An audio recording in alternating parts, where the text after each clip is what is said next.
The Hadza, the most primitive tribe living on Earth. They survive by hunting their food with bows and arrows just like our ancestors did thousands of years ago.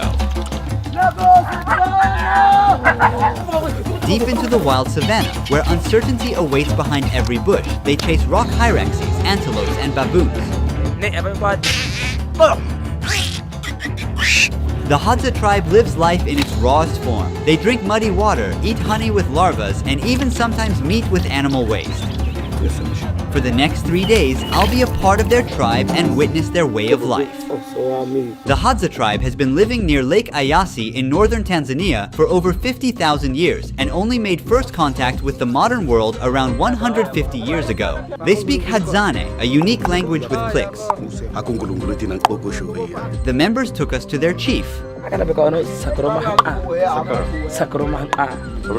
Ruhi.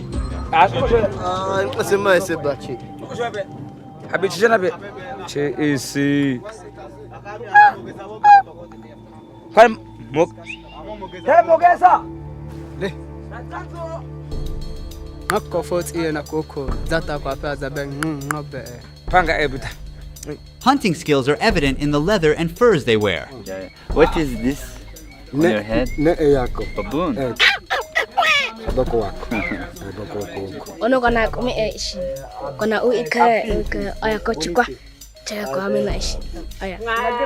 The salt in the tears burns the open wound, and the baby learns not to cry when feeling the pain.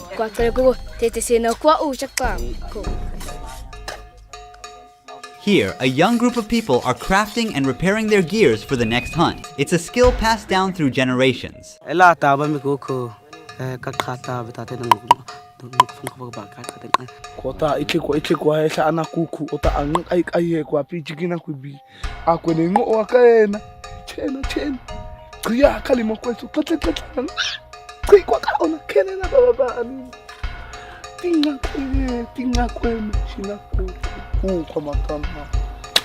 Coco, what happened there? What happened? They customize their arrows with unique patterns. If someone's arrow gets lost and found, that's how they know whose it is. It also tells who shot the target. On their bow, they have these unique patterns, some parts of the animal that they hunted. This tells how talented and experienced this hunter is. Also, they use bird feathers to keep the arrow stable during flight. To make arrows, first they take a piece of wood and carefully shave it. It must be as light and straight as possible. They are always controlling the progress and using their teeth to fix any curves. Which animal do you fear the most?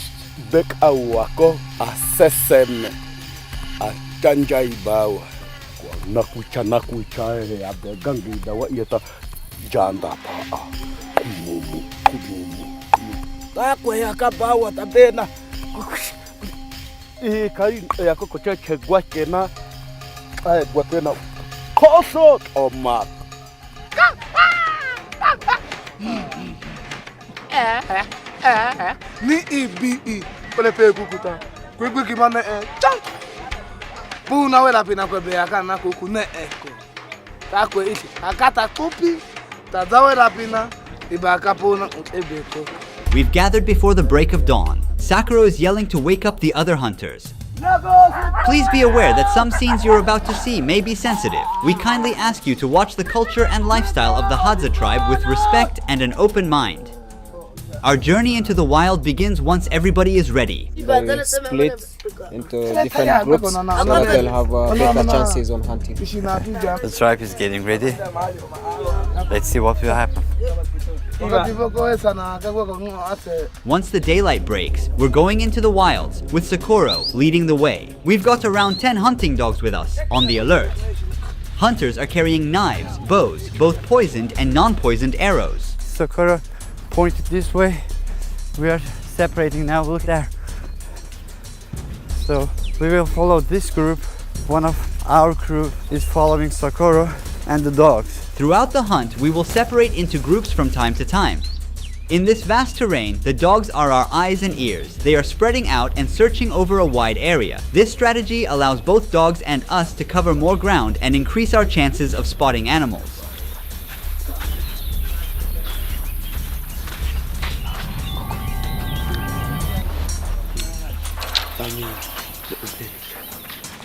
Ya de tana de gili bawa teko pakacho Hadza ko bawa kate pet ushubi bawa bogo logia hama be ena. This is how they drink water. They use this body pump. First they blow and then drink. Their immune system is strong enough to deal with the bacteria and parasites.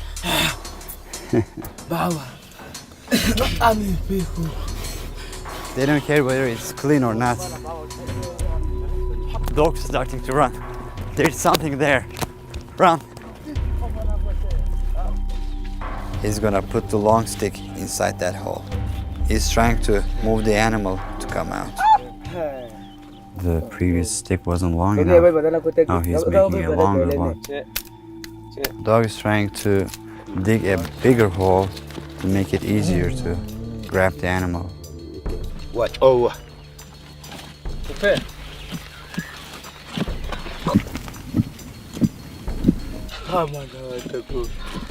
They're giving up. Time is precious, so it's time to move on. The Hadza are nomadic people and they don't store food or engage in farming. They completely rely on hunting and gathering.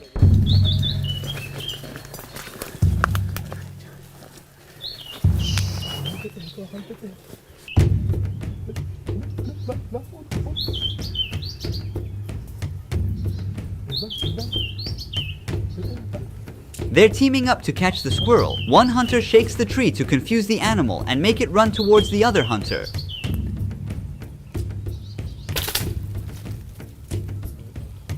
They got it.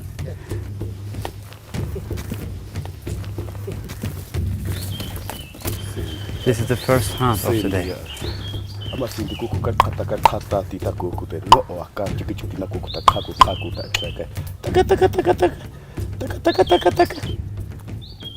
He put it inside his belt. He's looking for his arrow now. Each arrow is so valuable for them. It takes a lot of time to craft one. The dogs are leading Sakuro to the spot.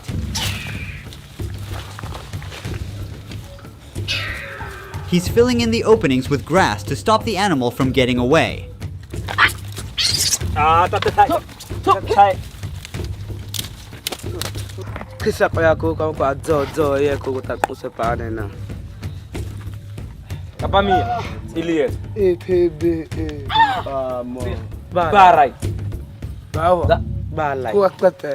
We're changing our route because we cannot pass the river ahead. Finally, it's time for rest. It has been 4 hours that we are walking. If you look at this tree, these things always get us. They are sharp and they tear down our clothes. The name is acacia. Sakuro keeps watch on the other hunters below. The dogs catch these rock hyrax, but they ate half of it. Now Sakuro is sliding through the rocks to move downhill. Thorns prick his legs. He's cutting down the branches to clear his path. In the meantime, the boy pushes his body into the gap between the rocks. He completely disappears.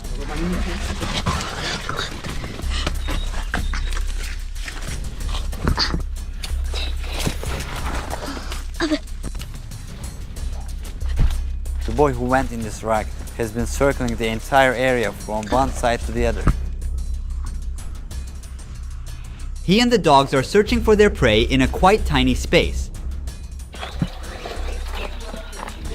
They shot another rock hyrax down under this rock. They saw something else there. I think dogs are onto it now. They are trying to pull it out.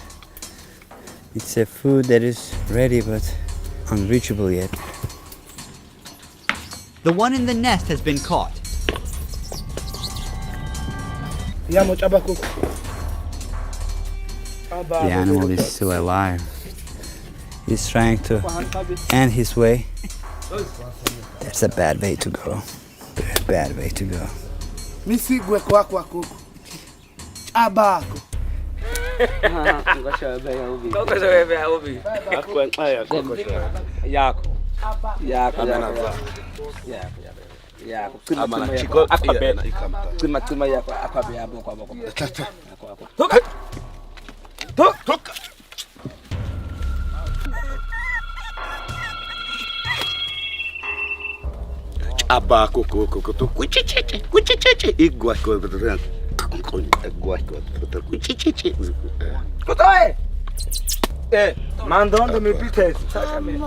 This is the third rock hyrax.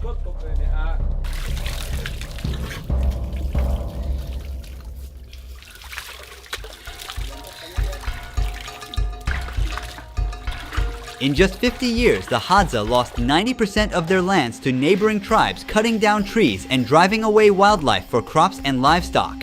So they used to live all this area. The drop in animal population has made hunting and survival more difficult for them. Their way of life is at risk. Watch this. He makes a fire in less than a minute just by spinning the arrow fast between his palms. Now they take a break to consume a type of plant as they believe it boosts their vision and up hunting chances.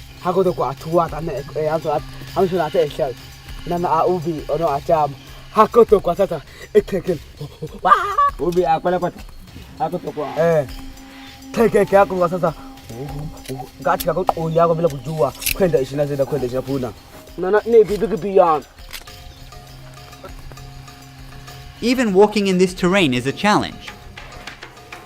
I got stuck again. Move it anti-clockwise. Put it on the other side. This way. This way? The other way? Up. The boy is looking for a mongoose. He's checking every gap he can reach.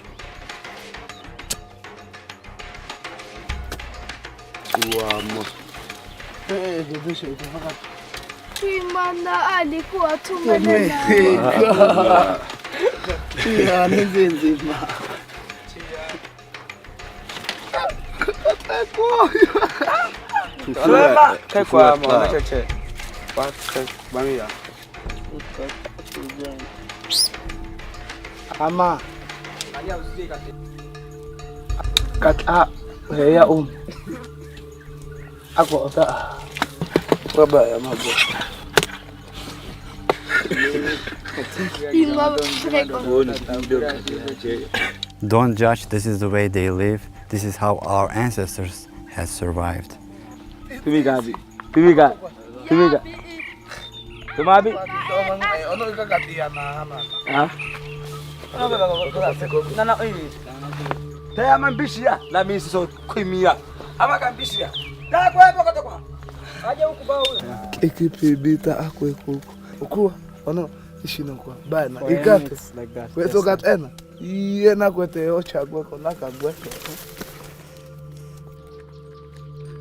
It was a very tiring hunt.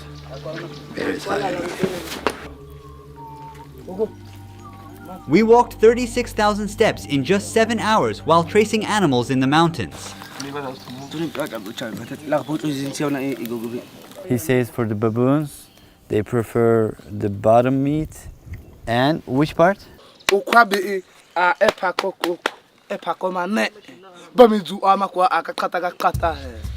Dogs are waiting patiently to get some pieces of the leftovers.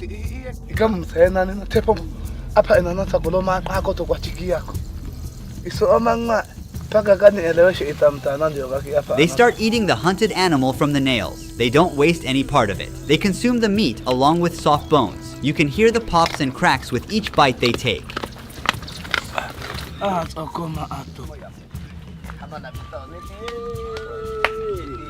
Let's eat this part. I'm honored that the Hadza people share their hunt with me, which they got with a lot of effort. But for those who really want to learn what rock hyrax meat is like, it's honestly quite rubbery.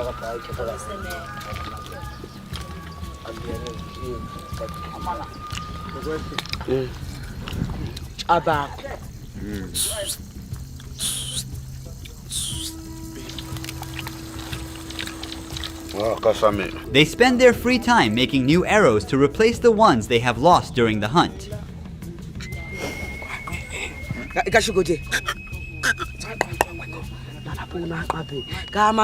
With each Hadza tribe consisting of around 30 people, the average lifespan is around 32 years. It's actually because of the high rate of infant mortality. Typically, a Hadza woman gives birth to 4 kids, but just 1 or 2 of them can survive.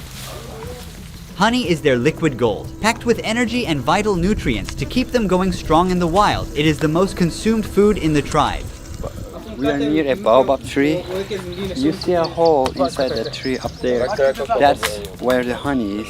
They're going to cut a piece of wood to attach it. They use it as a ladder to climb up. There are like thousands of bees inside this tree. On one hand, another hunter is preparing a fire to make a smoking stick. He's checking if these sticks are strong enough to carry a body of a person.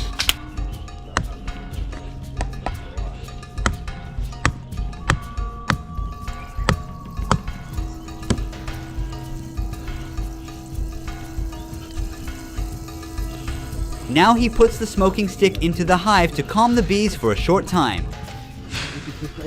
This loud buzzing is coming from thousands of bees. He still gets stung numerous times, but bears the pain to get to the honey. He must hurry because the bees will get out of the hive and we don't want to be chased by them.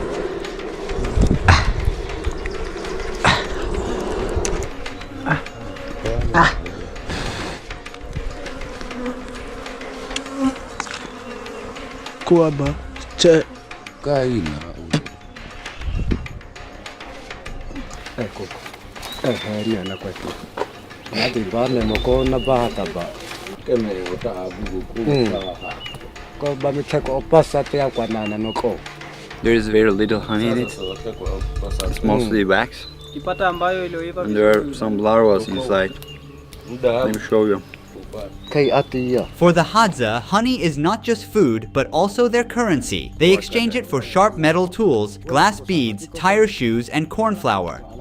They don't use money or even a developed numerical system for counting. In Hadzane, 1 and 2 are the only numbers. Even today, they don't keep track of time. Clocks and calendars have no place here. They don't have time-based events like birthdays or religious holidays.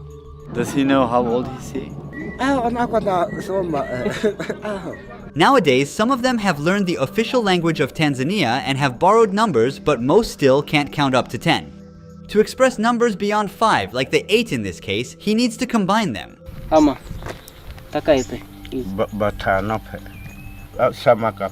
If I asked him 70, what would he say? They use general terms to express larger quantities as they are too abstract for them.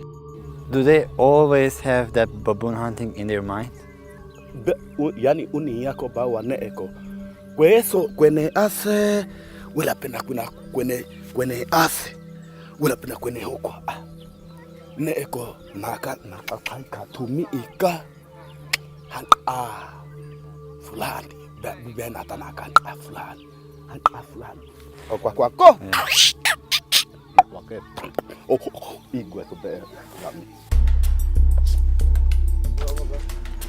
After sleeping for a couple of hours, we're preparing for a bigger hunt at 4 a.m. on the second day. This is our second day in the camp and we will go for antelopes and baboons. While we're tracking animals, one team member will be staying here and recording the camp life. The men who are not going hunting today are repairing their tools. They are out of poison, so first, this young boy and old man are walking a long road to get a bucket of water.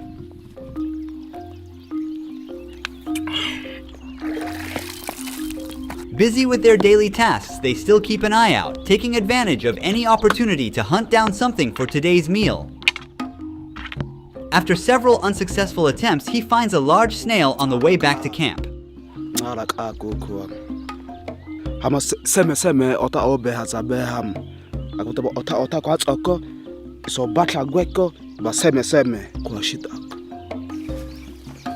You see those mountains?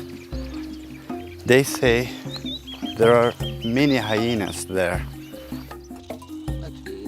Young people do not much like the taste of snails and offer them to the elders.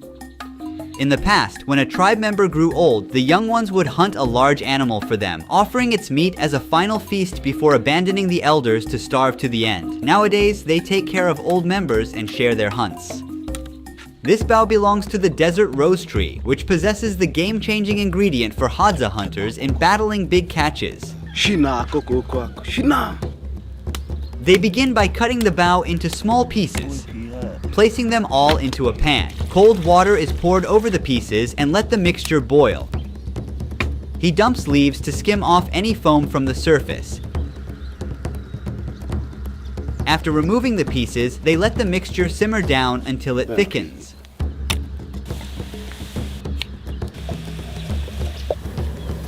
With one last stir, he transfers the essence onto a rock and adds a splash of water. Finally, he adds a bit of ash into it and mixes it by crushing it with a stone. And there you have it, a black, sticky, poisonous paste. He carefully coats the arrow tip with it.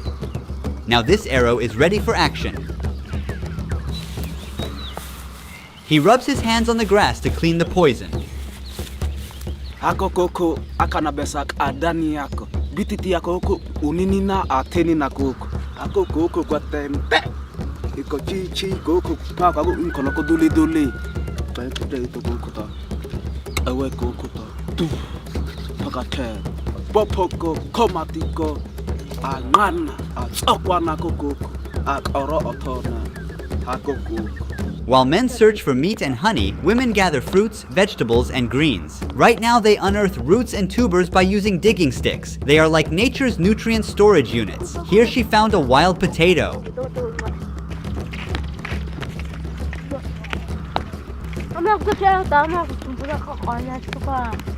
Living almost in isolation, Hadza women are not comfortable with being filmed by strangers.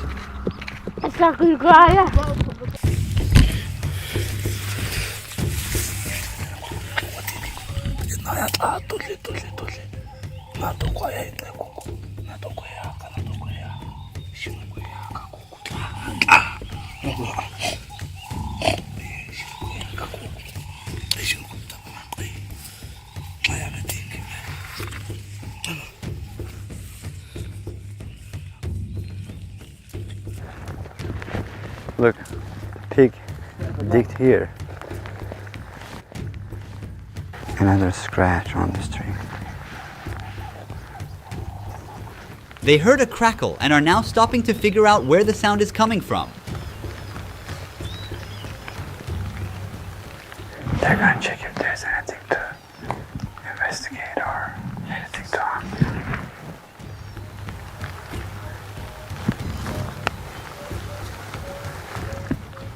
Nothing.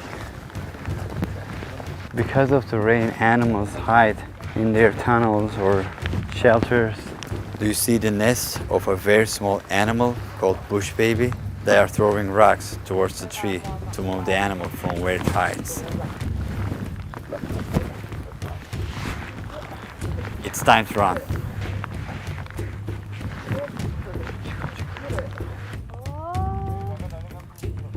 Missed.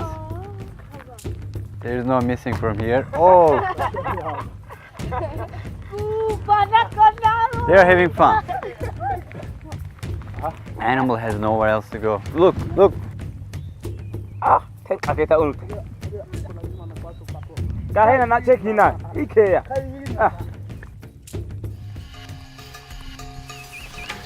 another one. The boy has spotted another bush baby nest. It's hiding inside. After the second attempt, it becomes unable to move. He's now clearing a path for himself to climb the tree. The boy has started to climb up to the bush baby's nest.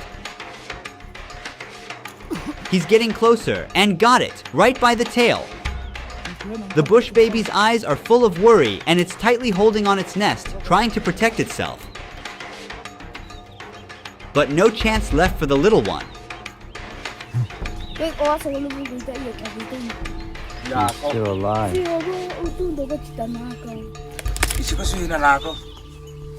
end its life. This animal is called bush baby. They are mostly active during nights. We got them during their sleep. On the head. Oh, they got it from the eyes. It went from here and came out from there. Look at the hands of the animal. They are related to monkeys. Meanwhile, back at camp, 2 young ones are on the hunt. He whistles just exactly like the bird to trick it.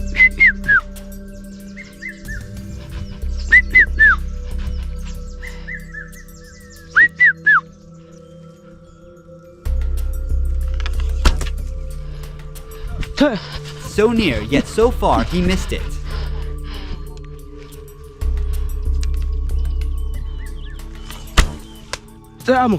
Turn. But on the 3rd try, he got one right in the sky. Turn.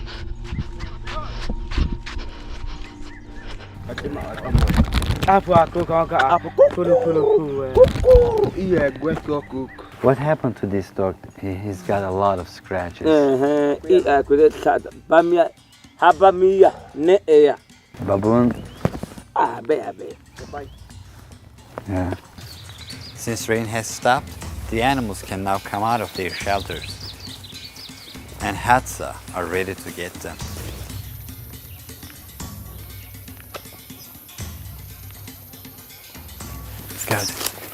He's got a very beautiful bird.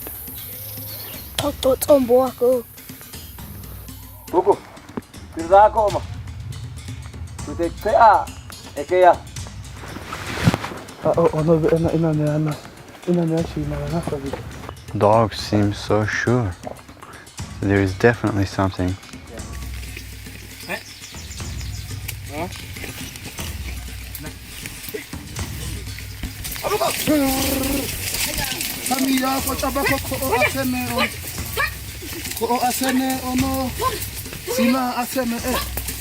Although they are often loyal, the dogs sometimes act faster than the Hadza hunters and take the hunt for themselves.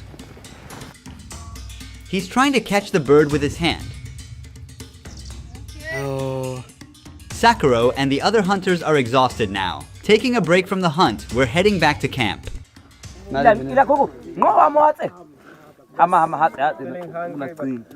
is the last time he ate?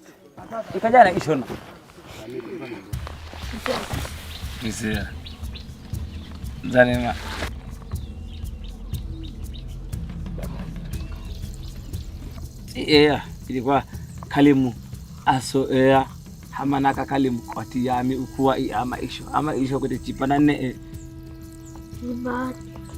akwa ne kama isho unu amo. What does he think about death? Where does he think he will go when he dies? Kuku kote misi atumia amana yamu abaya amo kote tumia amana. Young ones are still learning how to shoot an arrow, and this is their class time.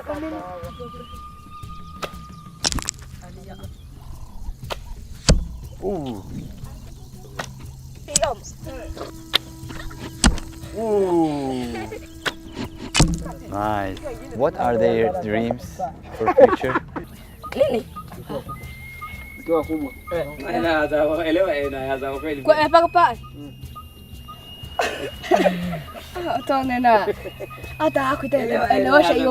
Sometimes it's difficult to understand the question. You tell them to talk about the future. Yeah, they don't have future concept. Kote iyo yako tatoga be pokosho ebe isokwena koi hankabe Puna. Early again, we're on day 3 with the Hadza tribe. While we were sleeping, a group that had gone out for a night hunt has just made it back.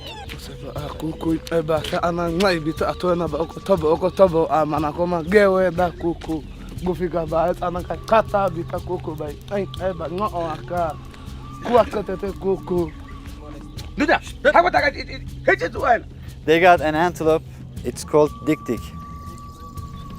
While we are getting closer to the baboons, those who stayed at the camp have started to build a hut. Right now, 2 men are heading into the bush to collect suitable branches and leaves.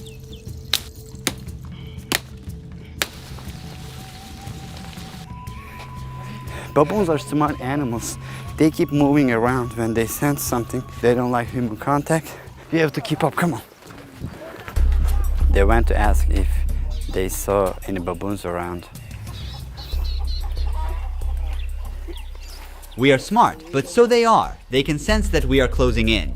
We'll keep searching them. That means we've got to up our strategy. It's all about staying one step ahead. Those at the camp are now whistling to reach out to their friends who have gone on a morning honey hunt, wishing to join in and eat wild honey. Now they're enjoying the sweet treat.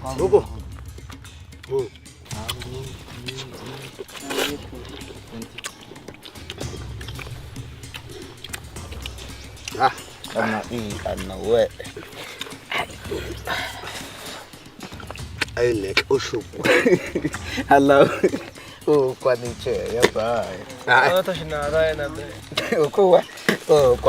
Now that all the materials are ready, it's time to lay the foundation of the hut. They start by bending and weaving the branches to create bars. To make it durable, they wrap additional branches around it. This cage-like structure forms the main part.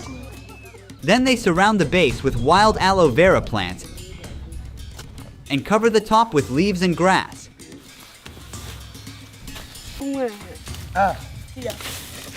For the finishing touches, they tuck some white flowers. And there it is. Within a few hours, a new home stands ready, gifted to this young dad and his family.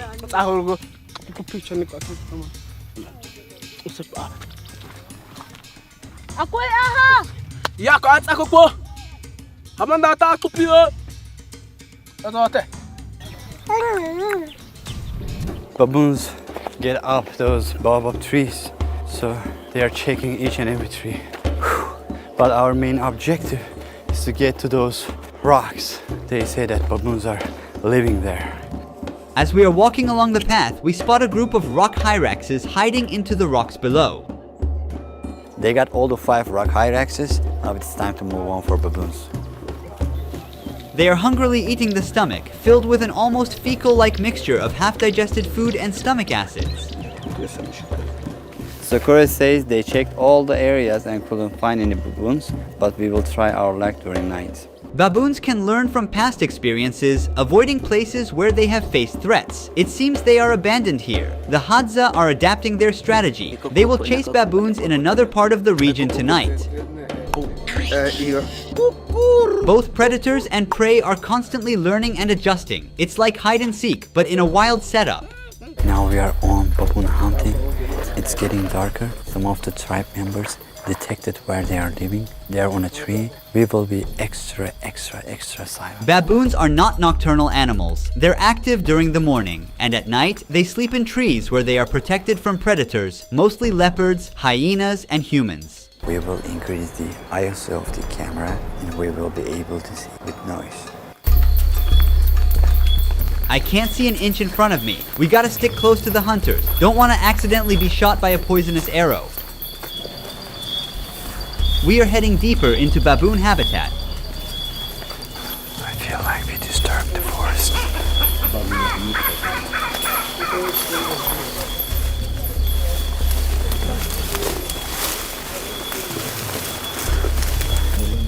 What was that sound? It's a kind of bush baby, but a big one. Bigger one. Baboons live in large groups known as troops. As they look out for each other, alert the group to possible dangers, and collectively defend against threats. They've seen one. They've seen one. Yeah, okay. They say they've seen one there.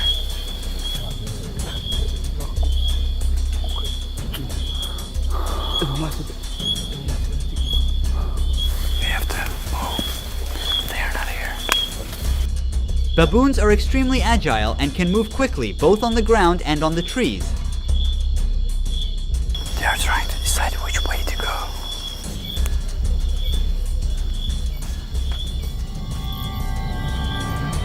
Be careful, it's slippery.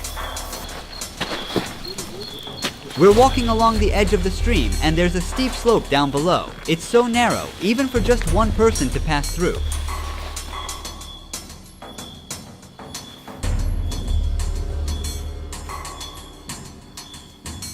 It has been 1.5 hours. We haven't seen any baboon. They are looking all over the place. Our last night's shoot doesn't offer a capture of a successful hunt. After 3 days of hard tracking and chasing, the Hadza hunters returned home empty-handed, without a baboon for their family. However, during the editing process, we figured out a single frame reveals that a baboon was fleeing by jumping from branch to branch when the lights went out. They were aware of humans' physical limitations and patiently waited for the lights to go out to quietly run away in the dark. This unexpected twist shows survival doesn't always favor the strong or the smart. It is about being the most adaptable. We came to the end of baboon hunting. We weren't successful. The animals probably heard us. Hadza people live this world as we did thousands of years ago. One of the biggest threats to this community is, of course, modernization and losing this unique human culture. They are like a window to the past. They are the last of our first. Hi, in the beginning of last month, my YouTube channel was hijacked, and the hackers, the labor thieves, deleted all of my videos from my YouTube channel. 12 years of my work was gone. This sudden act caused my monthly earnings to drop to zero in just one click. We have eventually saved all the videos from our backup files. However, the algorithm no longer favors our recovered videos. As a result, the number of views we get from these videos has significantly decreased, causing us to lose our passive income. Because of this, our expected financial loss for the entirety of this year is at least $75,000, and we can't afford to fall that far behind. We strive to increase our documentary's quality in each video we make and try to broadcast in 14 different languages. But in this economic equation, we are struggling to make our documentaries available worldwide. Navigating the challenges of filming in remote and often hostile environments adds another layer of complexity to our endeavors. To make it possible for you to watch this Hadza documentary, a team of 314 people contributed their efforts, including 278 voice actors and 28 translators from 14 different countries, along with 8 more crew members working in fieldwork and post-production. It took us 3 months to finish this entire project. If you found any value in our documentaries, and if you want us to be able to continue producing these documentaries, we need you to now to click the Super Thanks button below this video. After clicking, you will see options regarding how much you can donate, or you can type a certain amount as you wish. This is the first time I'm asking for a one-time support from you. This crisis we are experiencing right now poses an existential risk for the documentaries we are trying to produce. Every donation from viewers like you helps us continue, grow, and create content that inspires and educates. We have amazing projects this year. For instance, we plan to visit the Kurbera cave with a scientific community, the deepest cave in the world, which is a region that has never been documented and extends 16 kilometers underground. There is a high chance that we may discover some new animal species there that have never been discovered before. I will also be featuring a credit roll that includes your names in the community section of my YouTube channel as my way of saying thank you and recognizing your contributions. Before the hacking, our channel was going great. We were about to go global, but this sudden change cut us off immediately. We are out of competition now. Only together we can continue to exist. Thank you for your sincere donations. Our channel hopefully will rise again. Ruhi Chenet was here.